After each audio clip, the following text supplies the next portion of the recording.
Hello, welcome to my video on what to start a small business in. My name is Neil Potter with Improving Your Small Business. So I'm part of several chat forums where small businesses put their questions. And one of the more common questions is people starting a small business and they're not sure what to start a business in. And so this video explains some things to consider when choosing a topic area for your small business. The questions we're going to look at is what skills do you have? What work do you enjoy? Where do you see a need? Is the need solved by others already? Do you have money to finance this and can you make a living? And next steps and resources. So I think the first question to ask is what skills do you have? Because when people come to you, they're looking for their problem being solved and value being added to the situation. And so they're looking for somebody that has more skills than they do in the thing they have a question about. And so look at your skills. You may have very good financial skills, money and taxes, engineering, you like to kind of build things, art, you can draw particularly well. You can either do or teach dance, it's a particular skill you have, music, maybe performance or theoretical, and physical fitness. So again, you're trying to leverage the skills you have, package them up, and sell them to people that don't actually have those skills. Now for me, back in the late 80s and 90s, I was a software developer. And after a couple of years of doing that, maybe 6 years of doing that, I got involved in that company, previous employer, big company, in doing improvement. We would help other developers improve how they were doing their stuff. Nobody else in the group was doing that. And so we decided to become an improvement, kind of a team in the company to help other developers. And that kind of took off and we kind of enjoyed it. And so we were able to kind of build some skills there. Over the last 35 years, I've been doing the very same thing for all kinds of companies around the globe. And I've built up some skills on that particular area. So when I work with people, I am sharing with them the skills I have that I know they don't actually have. We help people adopt better skills, adopt better methods, how they do their work, workflows, making their workflow, how they do their work more elegant, less problematic. And then if they are a small business and they can't sell, helping them kind of do selling too. So we've packaged up the skills I have, and are able to then provide those skills to the audience. The second question is, what do you enjoy? It may take a while for your company, the new company, to kind of take off and make money. It could be even years. And so you've got to enjoy the journey. And when you find a customer, you've got to be passionate. You've got to enjoy doing that particular thing for them. And so you might enjoy building things. You might enjoy kind of teamwork and some of the social skills people need. You might enjoy serving others. You might enjoy teaching.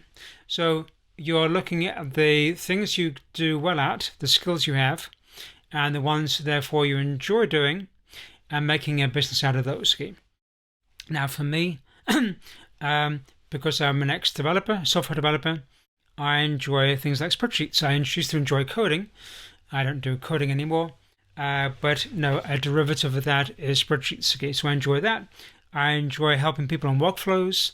Maybe it's a workflow going from beginning to end of the program or product. I enjoy looking at that and optimizing and maybe addressing some of their challenges. I enjoy helping people improve, maybe how they do proposals or how they do estimation or how planning and how they find mistakes in their work. I enjoy that. I enjoy providing skills. And I enjoy taking information that may be voluminous, like a book or something, and condensing it down to maybe 4 steps. And so the skill I'm providing to people basically is condensing a lot of information to maybe down to 3 or 4 steps they can kind of do quickly. So it could be checklists. I built an inventory spreadsheet. It's very simple, but I saw a need where companies out there, small companies, were trying to do an inventory control of their stock, whatever it was. And there's a very expensive apps out there that do it, but no good cheap ones. So I built a cheap one, and then getting barcodes kind of done. And so I had a lady I'm working with recently, last month, on making tiny barcodes for, she's selling eyeglass frames, and wanted a barcode to kind of wrap around the stem of an eyeglass frame. Again, not your regular thing to do, and so we put a system together to kind of do that. So again, building things, solving problems, providing workflows for people to do their work a little better. The third question is, where do you see a need?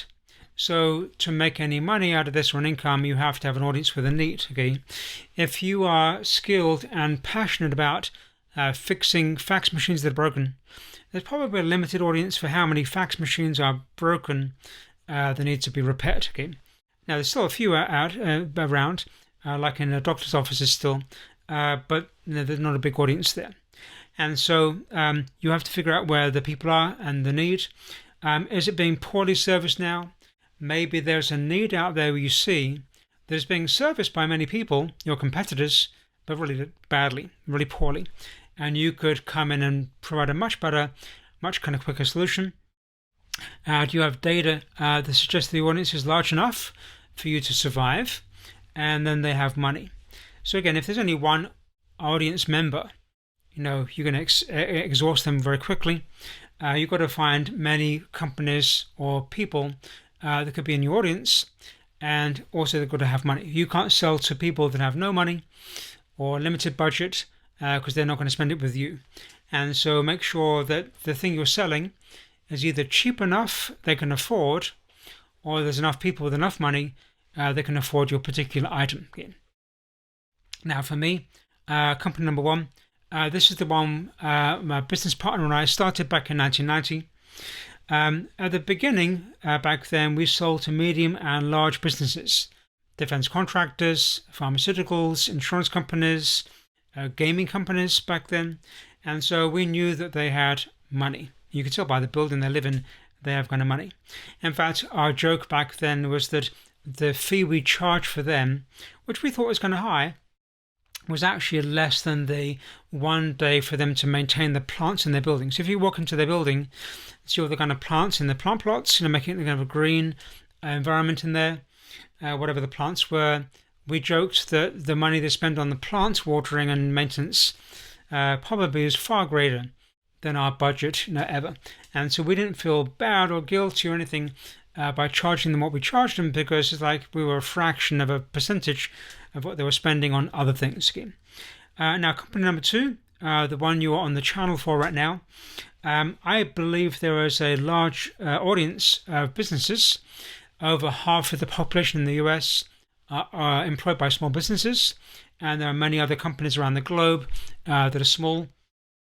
It is to be determined how much money they can spend. It's a newer venture for me, a few years old now, and so I'm kind of testing the waters. Now, what I've come up with is the idea to sell many smaller things at smaller costs that I believe small businesses can afford, whereas company number one was selling much bigger things that I believe they can afford to. Now, I think the third question is to figure out if the need is already solved by somebody else. If you're a website developer, that is a saturated market. There are many people doing that. And SEO, search engine optimization skills, if you go to Fiverr or Upwork or Etsy or somewhere like that, you'll find hundreds of people that claim they do that. So to break out and be noticed by somebody or be purchased compared to your competitors would be a much harder sell. If you're doing jewelry, I don't know why this is the case, but it seems on these small business platforms, everybody and their dog and cat are doing jewelry. I don't do it, but I wouldn't start that business because I have no clue how to do it. And secondly, everybody else seems to be doing it. Now, I have a hobby. I'm in a big band and a brass quartet. Now, if you want to get into a business where there are very few suppliers, instrument repair business, I can only think of 4 people in the area I'm in, which is 6 million people, the city, that do that. 2 really good and 2 really bad. And so, there is a untapped market there of people that have skills. Now, these skills are very advanced. These are not easy skills to fix a trombone or a trumpet.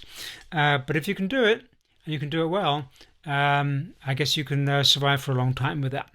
Now, for me, in the beginning, back in the company number one, 1990, there were only 7 companies doing what we did. So we started doing improvement activities in our former employer. We were using Carnegie Mellon's university's stuff with them involved in doing it. And then Carnegie Mellon were looking for people to hold the license to do it commercially, kind of outside of a big company. And so my business partner and I thought, we enjoy this. Let's make an application. And we applied, and 7 people were selected, and we were one of the people, one of the companies. And so at the beginning, 7 companies on the planet were doing it.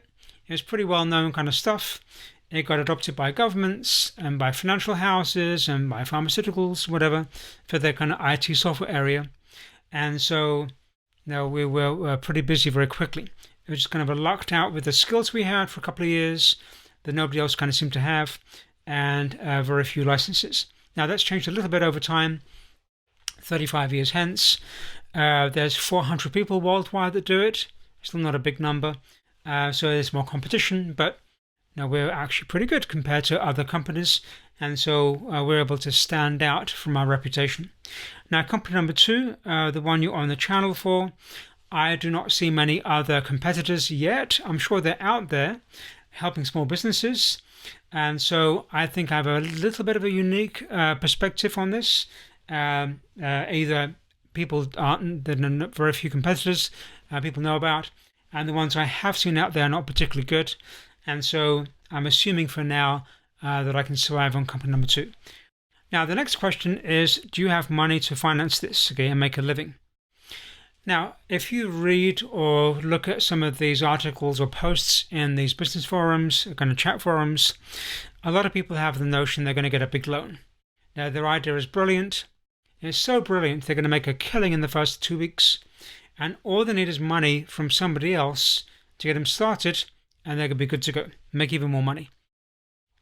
That's a false premise, of course. The idea they have may be good, but they can't sell it. May be bad and they can't sell it. Maybe they do a bad job at it. So there's no guarantees about how much money they're going to be able to make and what kind of time frame. If they do get a loan, the only thing guaranteed then is the payoff of the loan. Some loaner is going to ask for their money and be very passionate about getting their money back, or getting your house or your car, whatever assets you tied to the loan. And so my perspective is loans are very risky. I have never got a loan on that kind of stuff. I would never get a loan because I cannot guarantee income all the time. And so my perspective has been earn income at the beginning kind of slowly, save income, and kind of use that to kind of finance company activities later on. Now, if you can be guaranteed of income, because the business you want to promote and get into, and you need to buy an oven or whatever it is, a kitchen, something rather, are going to get going, but you believe within 6 months you can pay it off, and you have enough data to prove that, then I guess you could apply for a loan, which is kind of low risk at that point, but you would be the exception. So if it was me, I would not stress myself or tie my hands tied in the beginning with getting a loan. So another option is to look for businesses that you can start, don't require much money, maybe 1 to 10K of your own money. Definitely put a upper limit there, then make it unlimited. Don't sell your house or remortgage your house for that. Now put a fixed minimal amount on that to spend, and spend most of your time on labor, again, your labor, to going to make it the company successful. Keep your day job, and until you know you can survive. You don't know right now you can survive. You need to survive. And so keep your day job for as long as it takes. It may take you 2 years, it may take you 5 years, okay? And so if it was me, I would keep a secure job going and then use my weekends, evenings, and whatever to kind of keep going. It may take 2 years before it takes off, okay? And therefore using weekends, evenings, and vacation to do it. Anything else is risky, so you can do the other options like loans and quitting, whatever, but it is risky and you may wish you hadn't done that. Okay? If you go to some of these business forums, just search there for a little while, you'll find people every day that are like, I wish I'd never quit my company. this new idea is not as good as I thought it was going to be. And so now they're stuck with a loan or stuck with no income or stuck whatever with a family. So if it's me, I would be a little bit more risk averse. Now, for me, in my situation, company one, the one we did for 1990, is still going today. We did that for 6 months. Now, a couple of things that were different there. One is we were getting big requests from big companies to do work. Pharmaceuticals, defense contractors, gaming companies, whatever, to going to do work. And so the demand was quite definite and the income was quite high. Okay. And so also I was single back then, had very few expenses and no debt. And therefore I knew I could survive for a couple of years on close to nothing back then and be okay. That may not be your situation. You have to look at your situation of the money you need to survive. And I also lent the company 7K to buy computers. We actually buy a fax machine. If you're not sure what one of those is, you're too young, go look it up. But we needed one. It was the only way to connect to the outside world. It was a fax machine. And so enough money to put into the company to kind of get it going. If it was me, I would do the same thing again, but your situation could be different. So let's look at some next steps and resources. I did put another video out there a while back on do's and don'ts of a small business. Okay, and so take a look at that one over there. It covers some additional topic areas than what I'm covering here. I think the most important thing would be to find groups you can hang out with, post articles to, present to, and solve problems for.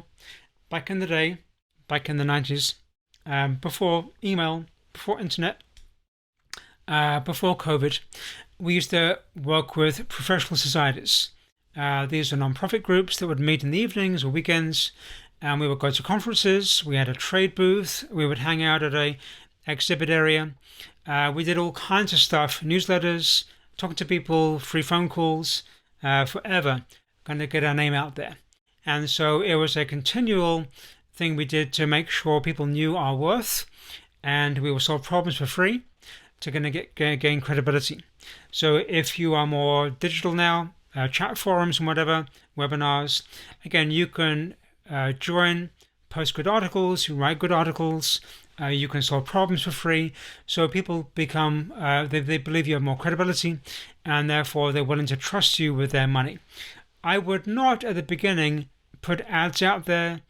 To be honest, nobody looks at ads. They're close to worthless, I think. I'm sure there's some good ads if you're clever, but or very unique about your advertising. But people want credible resources.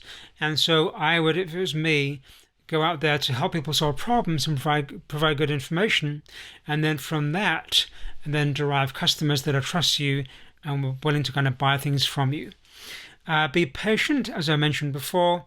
It may take quite a while to make a sustainable income. I think in our first company it took 5 years. Now, we did start in 1990. There were a couple of Gulf Wars back then that were consuming people's attention and money. And then we had Y2K and .coms and all kinds of problems in the economy. And so we survived all that kind of stuff. But it took a while, up to 5 years, to kind of make a sustained kind of income we could live on. But luckily, we were both single, had no debt, could just in an apartment, and we could survive on close to nothing for quite a while at that particular point.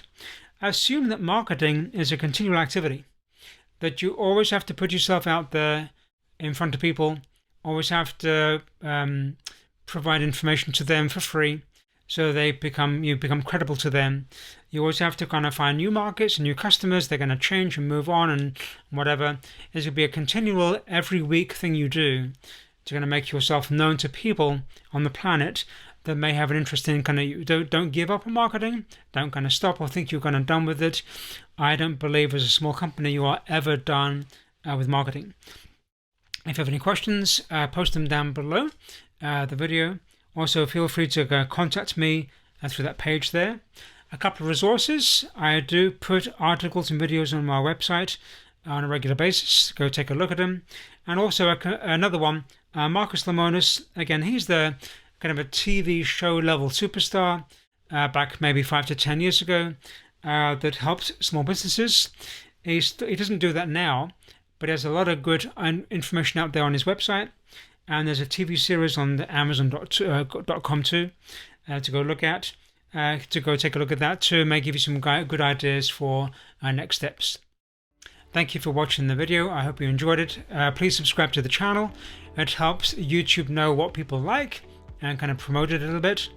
If you like this video, you might like the one on the left, paying off a small business debt, and the one on the right, how to increase sales in a small business. Thank you. Bye-bye.